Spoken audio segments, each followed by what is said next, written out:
Hello,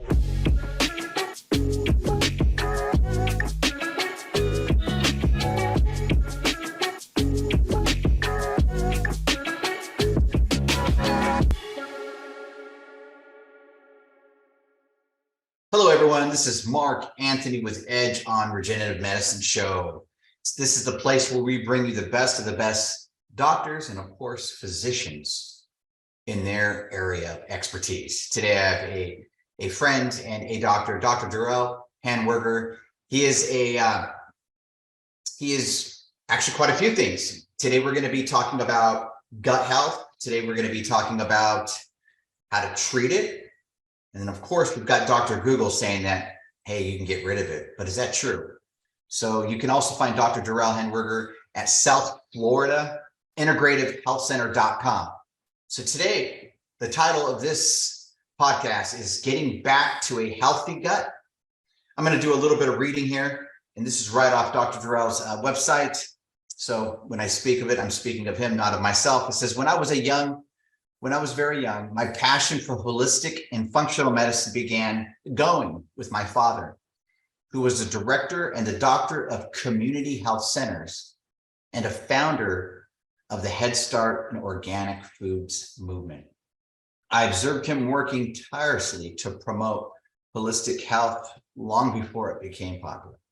My father cared about people as individuals and ultimately inspired me to devote my entire life to studying plants, foods, healing herbs, Western and Eastern medicine, with the one main mission to help people get healthier.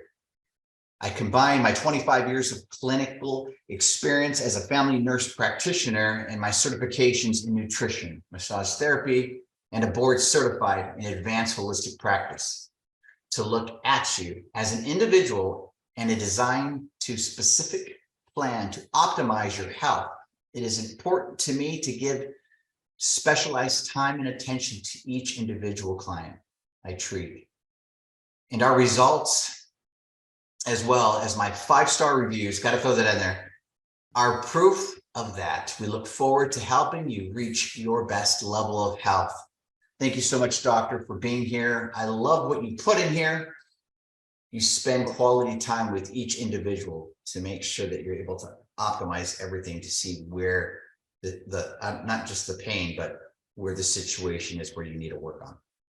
Yes, thank you very much, Mark, and for having me here to talk about integrative medicine and how we can help people by spending more time with them and really listening to their health story, putting it all together.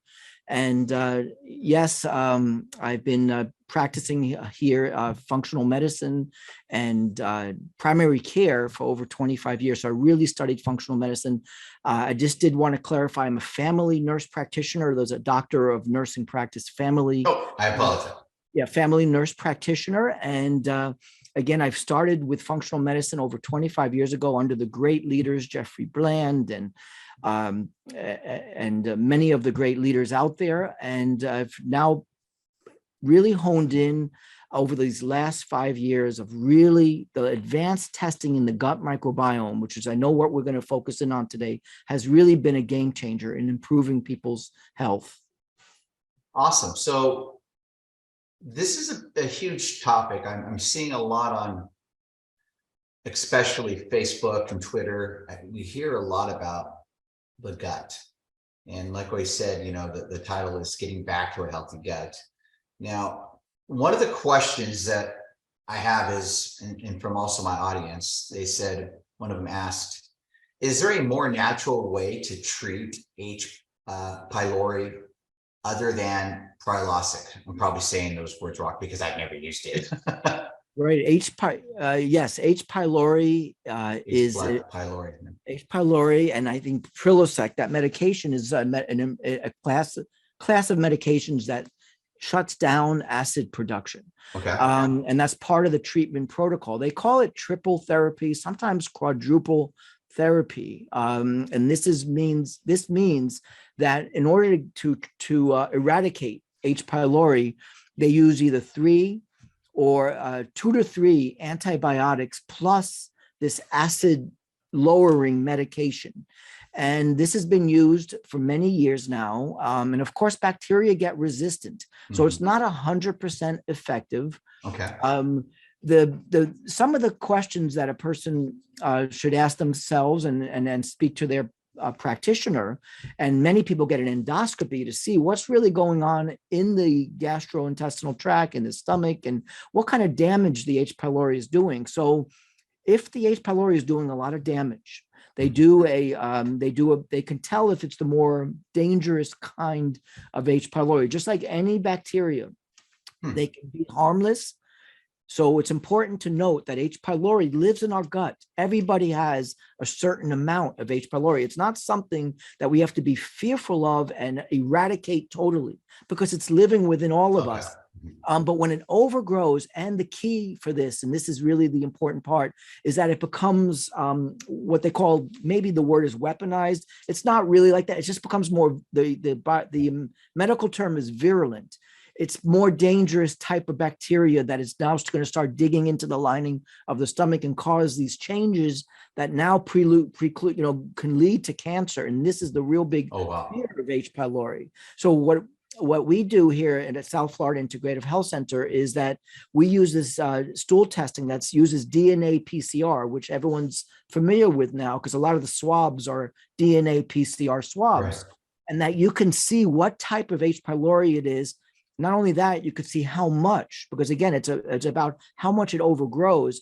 And then you could even do a genetic test to see if it's the more dangerous kind, that's going to be the kind that's going to cause the damage or the cancer. And then you can make that clinical decision whether you're going to use the triple therapy or the quadruple, the 2 or 3 antibiotics, or you could go more natural. There is research. There's a plant called mastica, M-A-S-T-I-C-A. It's been studied to be very effective to H. pylori. There's been head-to-head studies with antibiotics, and they seem to at times be equal. The success at lowering the H. pylori till non-detectable, because there's a lot of resistance with the antibiotics.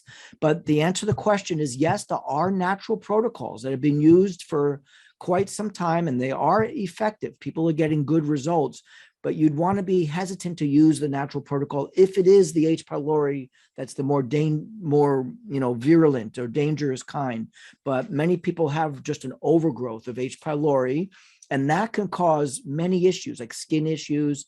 It can cause an overgrowth of other bacteria, can cause bloating, indigestion. Wow. And many people mistake it as acid reflux. They think they have to shut down the acid, but it's much more complicated than that, because H. pylori loves a low acid environment.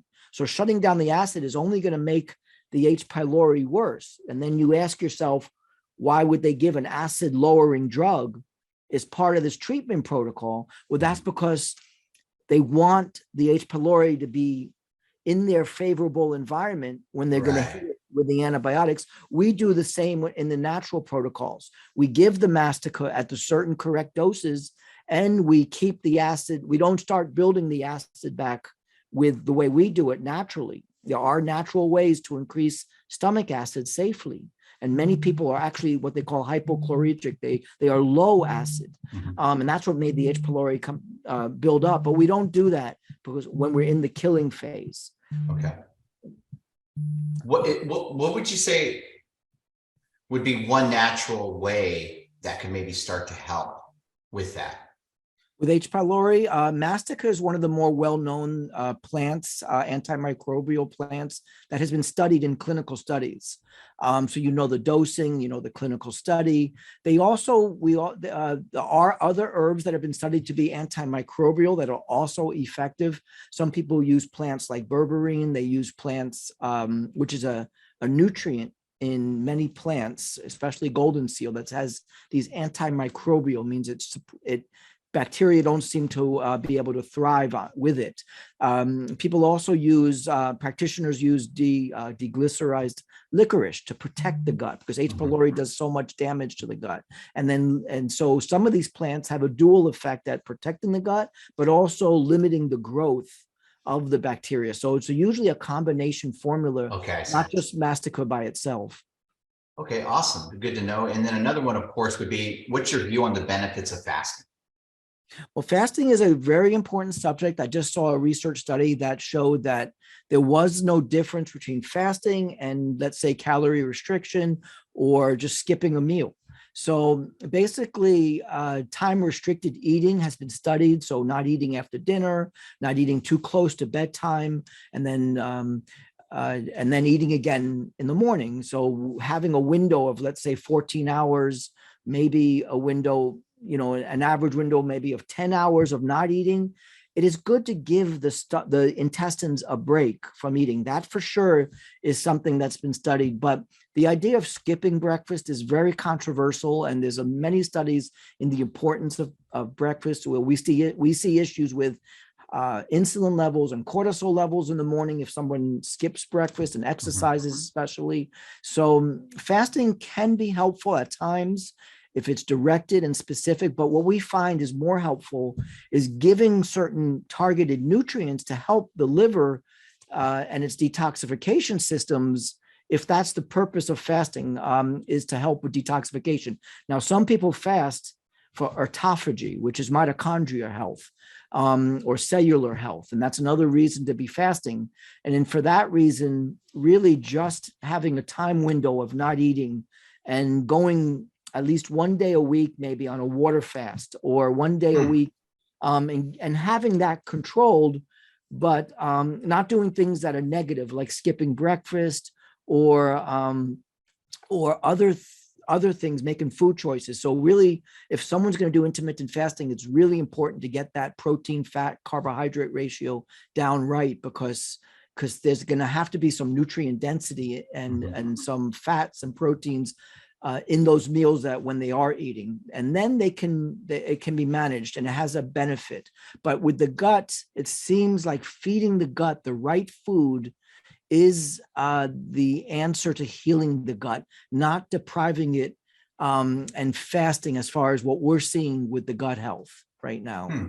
Okay, I like that. Now, would you say that it matters whether you're eating organic or non-organic? And does that affect the gut whatsoever? Well, for a number of reasons, it does. Glyphosate is an antibiotic. It's classified as that. You could look back or Google and see where is glyphosate, where did it get its patent? And you'll see its patent was on being an antibiotic, because it affects a part of the bacteria. That's how it works. But what they didn't realize back then was that our gut microbiome is going to be a huge subject of health. So for that reason alone, now it's hard to avoid glyphosate, but if you can do anything you can to avoid it, which is to try to eat organic, not to have certain foods at all, because certain foods almost, you can't find it without glyphosate. Certain states, California, for example, you can't find any wine or other grapes or things without it. Even the organic farmers are having problems because things move in the environment. So it's a big issue with the gut, because it actually acts as an antibiotic and affects the gut bacteria. And again, our mitochondria is like a bacteria in many ways. Many ways it functions. So it really is harmful towards the mitochondria. Organic is key for gut microbiome because of glyphosate. That's important. Isn't there just a pill that you can just take, put in your mouth, and just kill what shouldn't be there? I mean, I know I'm sounding like a fast food documentary, but is there something that can take care of that, or maybe help with that? Well, some of the antibiotics are quite powerful and they do wipe out the gut bacteria, but then just like past, when they heat milk up at a very high temperature, destroy all the bacteria. What begins to grow back are the more pathogenic ones. But what happens in the gut is, yes, you could wipe out. You could, but what's going to end up happening is that there's going to be opportunistic. They call them opportunistic bacteria. They take that opportunity to grow back more than the other good bacteria. And so what we try to do is use natural protocols, herbs that don't hurt the good bacteria, don't bring down the good bacteria, actually help the bacteria grow, the good bacteria, but yet the opportunistic or the bad bacteria don't like to grow in these environments with a lot of garlic, for example, or oregano. Correct. These are herbs that we use in concentrated amounts that these bacteria, the bad bacteria, don't like.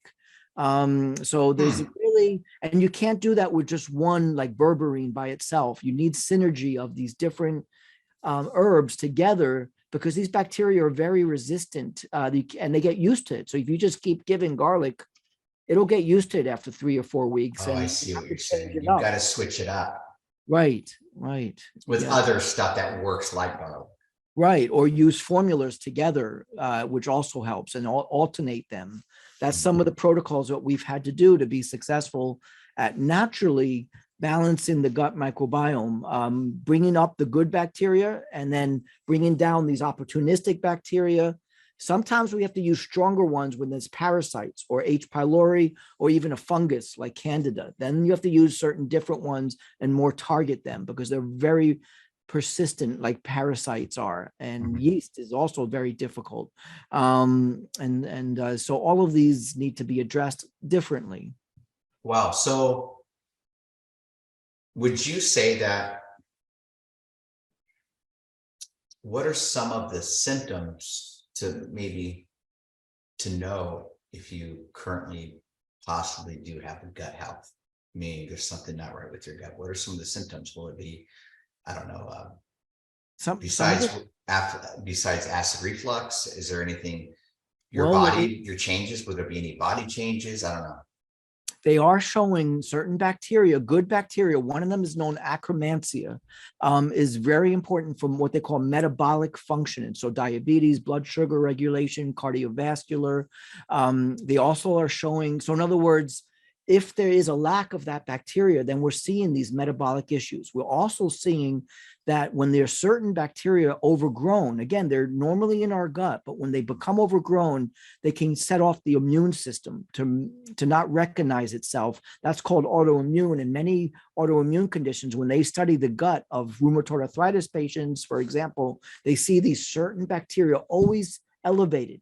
So now we're associating bacteria with these conditions like rheumatoid arthritis or psoriasis, these autoimmune conditions, or like Hashimoto's, skin health. Now we're tying in the microbiome with lung health. There's also the oral microbiome tied in with cardiovascular health. So these symptoms really range from bloating, constipation, pain, a little cramping. That's like, they call that irritable bowel, or, irritable bowel syndrome, constipation, bloating, Tiredness. Or brain fog or tiredness. There's this gut-brain connection that's key, and the neurotransmitters that they're finding, a good percentage of our neurotransmitters are made in the gut, and that's why the gut's called the second brain. And so that is a big part of it. Anxiety. We're seeing a lot of people with anxiety where we do the gut microbiome testing and we help the person balance their gut. We see an improvement in mood and anxiety, an improvement in skin conditions, majorly, an improvement, of course, in digestion. That's with the bloating and constipation. But then we're seeing metabolically with losing weight and blood sugar issues, because now we're seeing some connections with cortisol and gut health. So yes, many of the symptoms can really vary. And like I mentioned, the brain connection with brain fog is very real. Many people know when they eat something, they just can't concentrate afterwards. That's with me with Doritos. I can't do it. I try to go back to the old days where I could have hot Cheetos, but ever since I've gotten older, my body. I wonder I wonder if the same would be occurring if you had a lot of foods with with the glutamate, because that's one of that's an ingredient in that food you just. Well, that gives me a headache.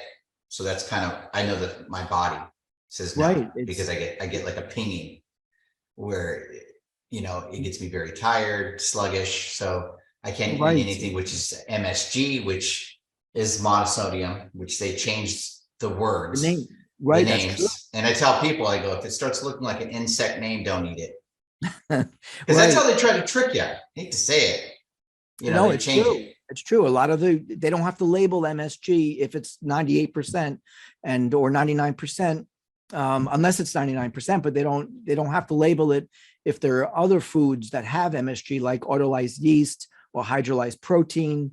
vegetable protein, hydrolyzed vegetable protein has MSG. Anytime you hydrolyze anything, that's why protein powders are a little difficult for some people, because it's hydrolyzing the protein. Anytime that happens, a certain amount of glutamic acid is released, and it's natural. But when glutamate, anyway, that's a little bit of a longer story, but it shows you the gut-brain connection. We see it mostly with wheat and dairy. There are these morphine-like chemicals, endorphins, that are released when a gluten or grain from wheat is combined. When the person has leaky gut means that there's particles that should be not leaving the intestines, being digested, it's being put into the bloodstream, because the intestines are not as selective, and the gap is a little wider and allowing these proteins through, and then they form these endorphins. They're called, in this case, gluteomorphine, and that's the brain fog. People feel it's a morphine-like chemical, so they wonder why kids sometimes are just staring off into space, and that's until they do a gut test and see if there's this leaky gut, and they avoid wheat, and it makes a big change if that's the case. It's interesting that you're saying that. We've been raised as kids to drink milk, to wheat's good for you, by commercials. So it's interesting. It seems like it's opposite of what's being sold. Right. Well, I know there's a lot of money in it. Right. Well, the thing about why a person is having issues with wheat and dairy is a lot to do with this gut microbiome. Quite often, when we heal the gut and we get the right dairy product, correct, they can tolerate it, and it becomes a healthy product for them, because many of them need some of the nutrients because of certain reasons. Let's say they're avoiding meat. You could, from a certain quality dairy product, you could get some very difficult to get nutrients if it was raised right. We're looking for some essential fats, and it's a little bit of it, but it really has been a very helpful for someone who really needed to move up in some of their nutritional deficiency levels. If we could fix the gut and they could tolerate foods more better. In other words, we become more tolerant to our environment. A lot of it starts in the gut. So dairy and wheat, the wheat is like the staff of life. How did it become this food that everyone has to avoid now? It's a big question. And that is a lot to do with the production and what's happened to our guts. And wheat has, in the ideal state, and if our gut was optimized, which we do, then wheat actually feeds good bacteria with the fiber, with the soluble fiber, with the vitamin E that's in the bran of the wheat. If it's sourdough, there's this also fermented type of wheat. There's a fermented wheat drink that they live in Europe, where they drink a fermented wheat. That's a super health drink. I'm glad you brought that up. And real quick, I know that milk in wheat is good for us. Correct me if I'm wrong. But it's what's been added. It's what's been added. Like I can go to Italy right now and have a sandwich, but I'm going to get a real wheat sandwich. I'm not going to get the added preservatives, because they're very strict on their food. Like they don't even, I think they ban Doritos and candies that are from California. They don't use what we do, because we don't really have a stringent protection for our people over here, because there's a lot of us. Yep, it's and that's why clinicians like you interview, and like ourselves, like myself here, we're trying to help people on a real foundational basis, meaning like how do we approach all these things in our environment, the pesticides and chemicals and plastics. We begin with really building the body back up from the ground up, and the gut is a major part of this, because people don't realize with the glyphosate, antibiotics, the acid lowering medications, processed foods, they've destroyed and then also stress has a big role on the gut bacteria. They've actually don't have a healthy gut microbiome, and that's making them less tolerant of the environment. So they're reacting to any smell. For example, they smell a cologne or a perfume, they can't take it, because they're just reacting to everything. Wow. So the next question would be, how long does it take to actually improve the gut? Well, that a lot of gut programs are 2 to 3 months, again, because of the difficulty to really to lower the eradicate or to make them non-detectable. Takes about 2 to 3 months of really taking these antimicrobial combinations. Now, antibiotics, the triple therapy that I mentioned with the 2 antibiotics and the and the antacid, that's usually a 10-day or 2-week. And so people like this, the timeliness of that. But see, that destroys the whole other microbiome. It does eradicate most of the time the H. pylori, but what is it doing to the rest of the microbiome? Now they got to start over and balance the microbiome, because those antibiotics are very powerful at destroying much of the good bacteria. And so that's part of that's important. Okay. Let's say you get your gut back on track. Do we still have to continue to see you? Or is that something that we see quarterly instead of every other month? How does that work? Usually after the 2 to 3 month programs that we have, people are really good. We get a lot of comments back that they feel much better. They're able to digest foods. Their skin has cleared up. Many of the brain fog has improved. And a lot of times we tell them maybe if they want to do the stool test again, to see that they're maintaining it, or that we've been successful in this eradication or the lowering the overgrowth and building up the good bacteria, then they usually test again in about 6 months or so. Okay. It's not always warranted. But if we try to set a person up with that, they're going to be successful with their gut, eating the right types of fibers, eating the right types of digestible proteins, right. And not doing things that will really hurt their gut, learning the things that do bring down that good bacteria. Right. And if they go on antibiotics for some reason, then yeah, sometimes they come back and see what's going on in their gut. Okay. Now, does insurance cover this? Right now, insurance they're learning about it. Medicare is starting to cover some of the stool tests. So I believe when Medicare comes along, other insurances will. They are seeing that especially some of the DNA PCR testing, which is very effective, is they might be covering that depending on the situation. I think right now across the board, it's not being covered because there's not really a medication, so to speak, to eradicate the overgrowth of opportunistic inflammatory or autoimmune types of bacteria. They want to just throw the big guns at, let's say, H. pylori. Right. So, and they also do stool testing. They do a culture for, let's say, ova and parasites. So they look for it. It's not a very effective test, meaning it's not very sensitive. It misses a lot of parasites. But they're looking for disease, as often it is in conventional medicine. So they do stool testing, but usually it's when the person is very sick. They have food poisoning, they have bad case of diarrhea. So for these cases where there's this gut-skin connection, gut-brain connection, or a person has this just ongoing bloating, because they can't just give outright an antibiotic. They don't really know how to really approach what does it mean when a person has an overgrowth of these bacteria.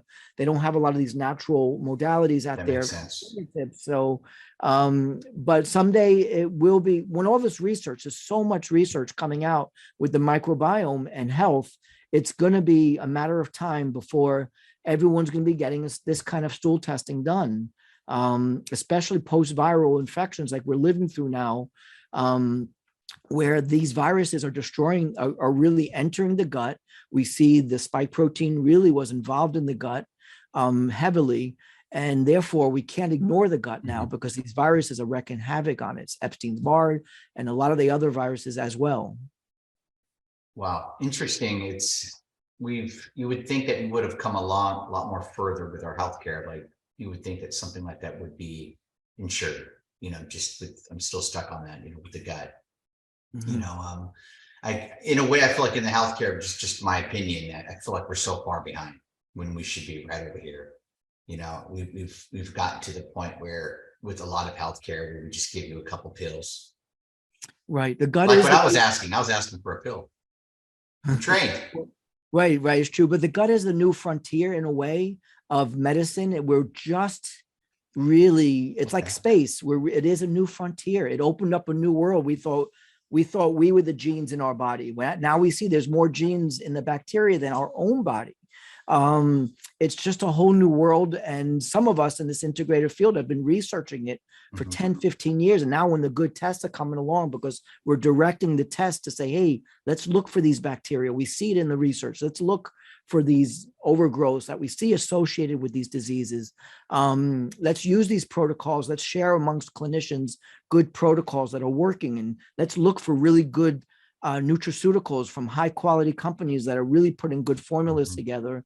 And let's try to, let's do this more naturally, because giving antibiotics, first of all, antibiotic resistance we're really up to the last line of antibiotics now. And meaning that most antibiotics are resistant to many bacteria right now.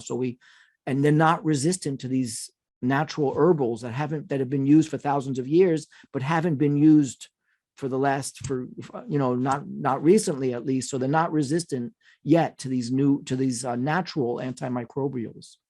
Interesting.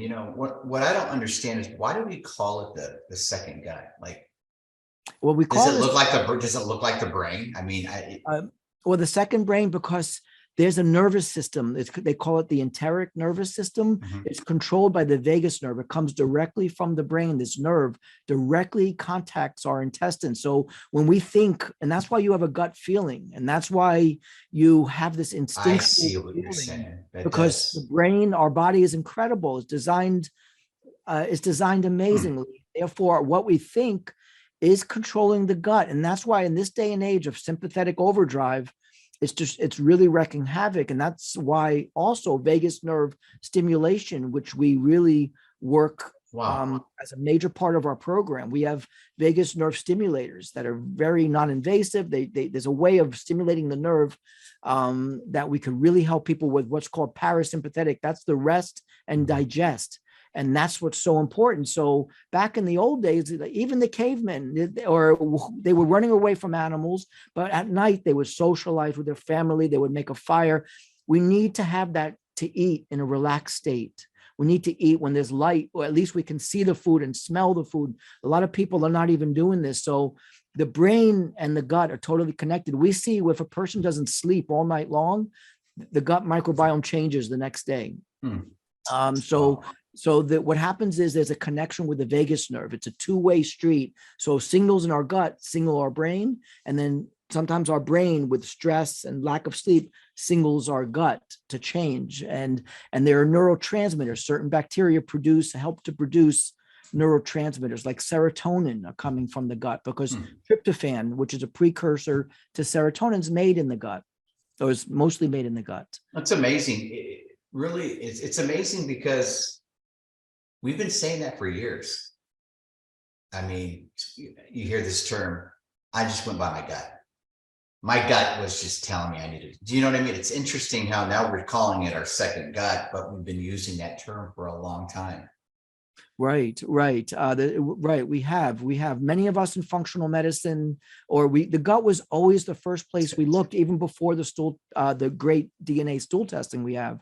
But that was our major focus always at the beginning. We had different programs. I remember they called it the 4R program. That was Jeffrey Bland back in the late 90s, right? Working on the gut there, but we didn't have the testing. So now we can direct our methods, our treatment protocols much better now than before. Wow. What's interesting is that, just kind of going back to the gut, I feel that if we're having a lot of problems with our gut, I'm just saying, like a lot of irritation, I believe that, isn't that a huge sign? Not just feeling bloated all the time, but also maybe pain in the gut. That's basically and of course when you use the restroom, your stool is floating. Isn't that a sign? All those kind of signs of having a gut problem. Well, yeah, there's a lot of digestion issues. Digestion of fats, for example, is what you're describing so that's a huge part of gut health, is the liver, gallbladder. See, that's connected. You see there's a connection with the small intestines and the liver, gallbladder, pancreas even. So because there's a connection, again, our body is holistic. We can't just look at the gut. You have to look at liver, gallbladder. So yeah, that's when you see poor digestion of fat, when you see what you just described. And so, yes, that's a major part of intestinal health, is helping the liver and the gallbladder digest fats, and having enough hydrochloric acid to digest protein and break down minerals, to absorb minerals. These are all essential parts of gut health. Well, so what doesn't make sense to me is whether my stool floats or goes to the bottom of the water.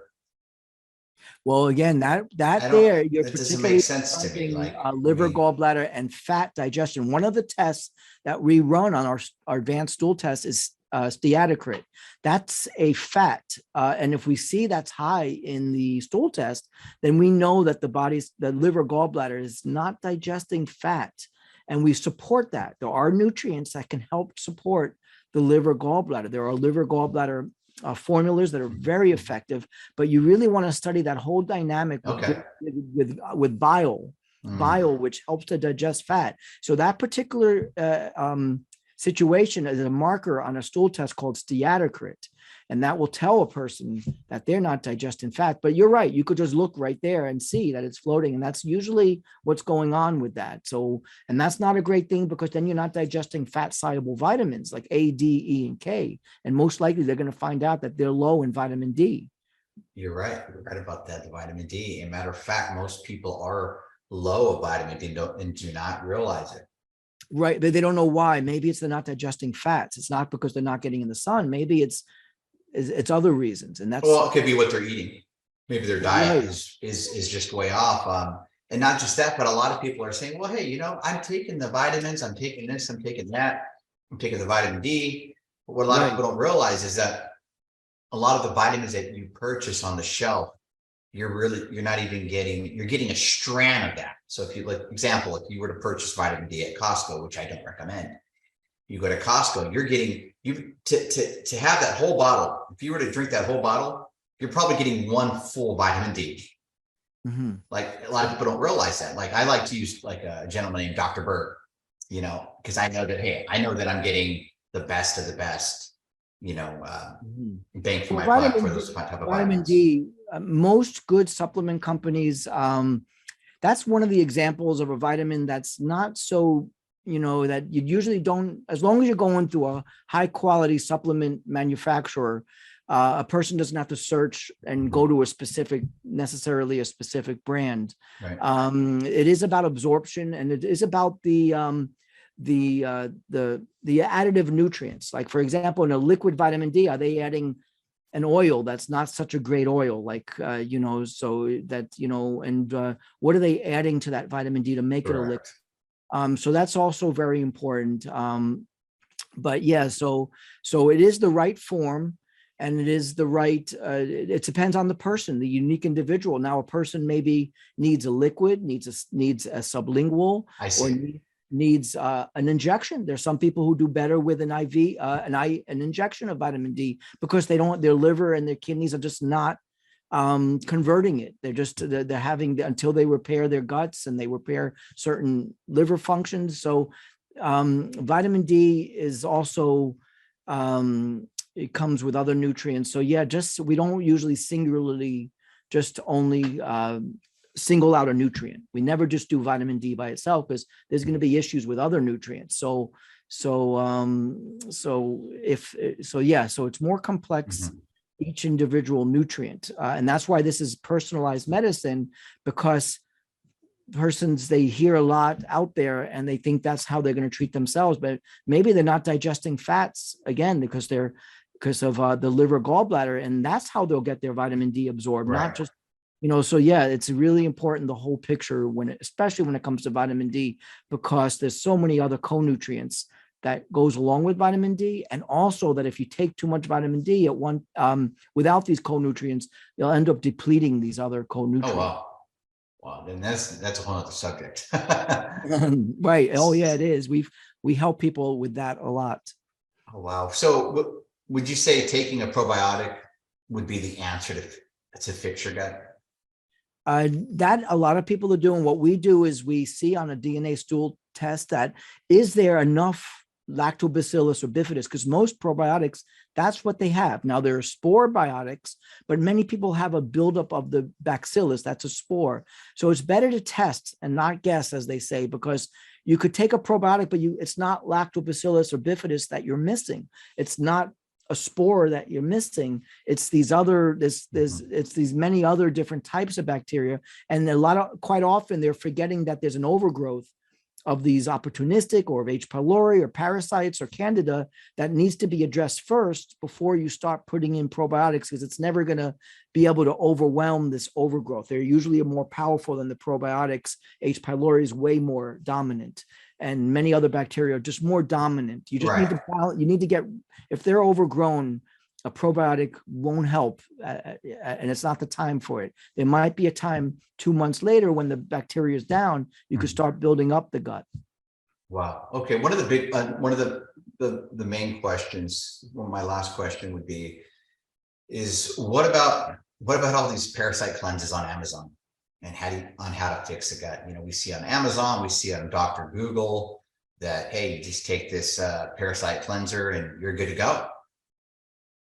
Well, we see that a lot. We see a lot of that. And that's why we really like to test to see if it is parasites, and then we can direct it at a specific program that's going to be targeted for that person. Quite often, parasite cleanses have very strong liver cleansing herbs, and a person just hasn't really, they have too many toxins. They haven't really detoxified yet. So now they're going through a detox and a parasite cleanse.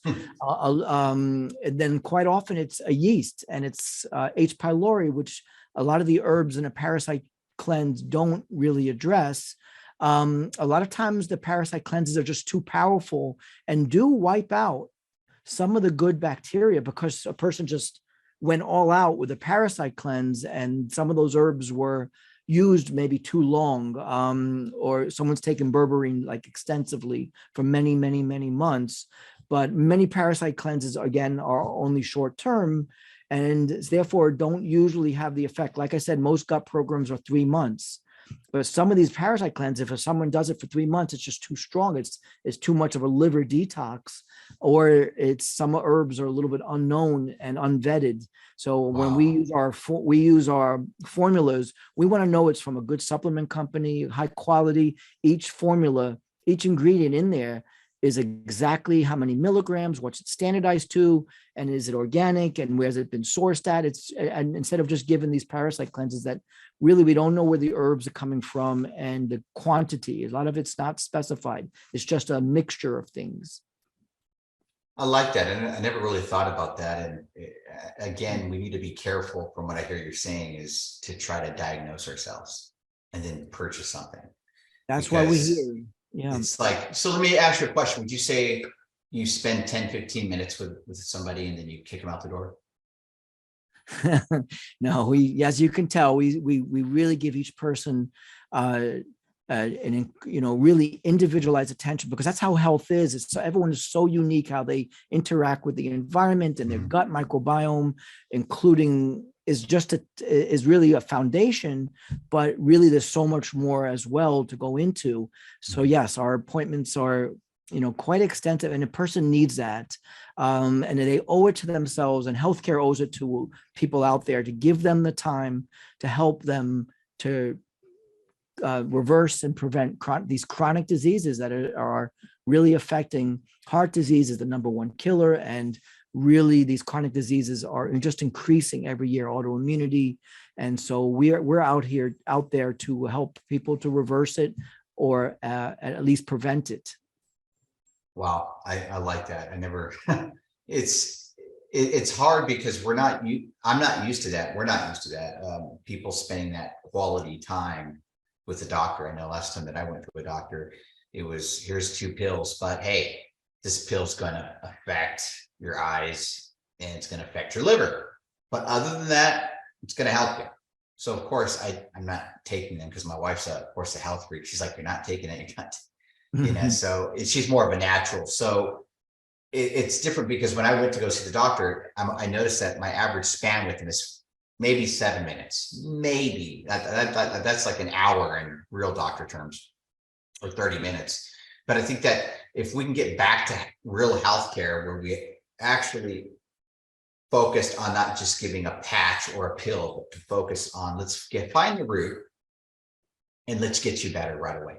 Instead of we find the root, but I'm going to give you a patch. And then once that patch wears off, I'm going to give you another patch. And I see that that's what you're not doing. You're focusing on the whole body. And because what they might think is the pain or what they're struggling with could be something totally different. Do you see that a lot?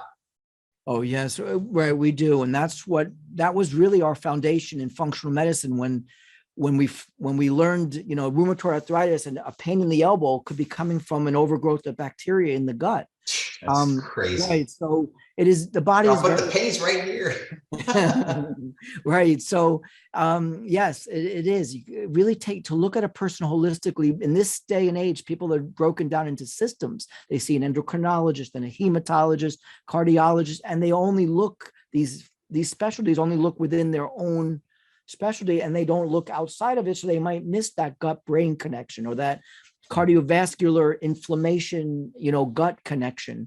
And that's what we really strive to do here in integrative medicine at South Florida Integrative Health Center, is look at the whole person and take the time to pull it all together and listen to the whole health history. Many people come with a history of environmental toxins, the way they're sleeping. We go into the diet and nutrition and put it all together. It takes the time to really do true healing and helping person optimize their health, because the body is complex. I think that's the way we're designed. Otherwise, we'd be bored with our body. It would just be, I think this has especially been designed, and especially like when you look at the medical textbooks, every year they got to publish new ones because they're finding more and more and more. So the more detailed we get, the more we find. It's a never ending, and that's exciting for us in medicine, because we don't want to be bored, but we want to be on the cutting edge and we want to be helping people. So we got to stay informed and studying and seeing what works. And it takes time, but I know people spend time fixing their car. Look how much time a person spends on their pets or their cars. You're right.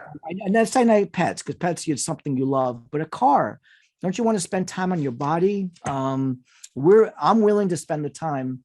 And that's the first step. Yeah, you're right. The practitioner has to be willing to give the time, but then we want the person to really allow themselves to have that time to find the person who will spend the time with them. I agree with you. I think the problem that I'm seeing is that I think insurance has hurt us. Insurance is a great idea. That the thought of the way it came out to help people to afford certain things, I understand that, if you're in the hospital, heart attack, whatever, it's covered. But I feel like it's hurt us to the point where it's like, well, if there's a problem with my leg, I'm just going to cut it off because it's cheaper that way. When in all reality, they didn't have to cut the leg off, but that's what their insurance covers. There's a disconnect, and this has to be. They realized it with the expense of medications that people can't afford it. It's starting to really affect the health of the population. And I think people are realizing if they want to take control of their health, it's something they have to work. They can't rely just on insurance. I think more and more people are realizing that we want to work together. So it's all one beautiful system, but it's just not there yet. I agree with you 100%. I think we need to take a step back and say, you know what? You're worth it. I'm worth it. Mm-hmm. And in a way, they're saying they're not worthy when you look at that. That's just what I'm seeing. If I'm not willing to invest in my investment, you see a lot of people online talking about making money, but you never see really the focus of health. Without your health, you don't have your wealth.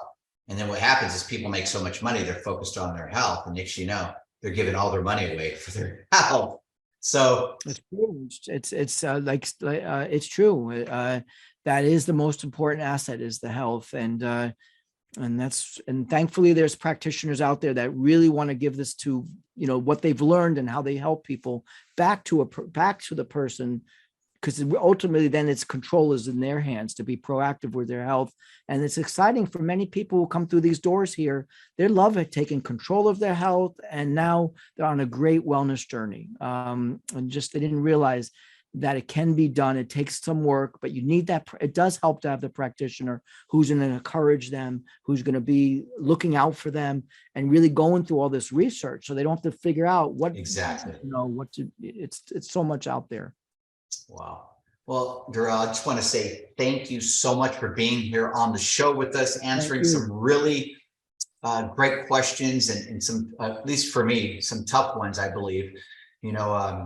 I just want to say I appreciate what you do. You're focusing on helping as many people as you can. Folks, that's hard to find. I hate to say it. Yes, I know that seems like a cliche, but I would connect with Durrell. I would go to his website, South Florida Integrative Health Center.com, South Florida Integrative Health Center.com, and connect with his people where they spend quality one-on-one time figuring out where the root is. As you can tell, he was talking about somebody came in, hey, their shoulder was hurting, but it wasn't in the shoulder. It was there in the shoulder, but it was really connected to the gut. Mm-hmm. So let's not be Dr. Google, and let's go to people that are passionate about this. He's passionate about the gut, getting the gut back in alignment, because if the gut's not in alignment, guess what? It's just like your first brain. If your brain's not in alignment, everything else is off. So, hey, like you said, the second gut is the stomach. And, right. Hey, and I'll do a little pun. Go buy your gut, guys. Anyways, make sure you go to South Florida Integrative Health Center.com. And again, thank you so much for being here on the show. We appreciate it. Well, thank you for having me, Marco. It's been a great show. And I know we've helped people today, and thank you very much.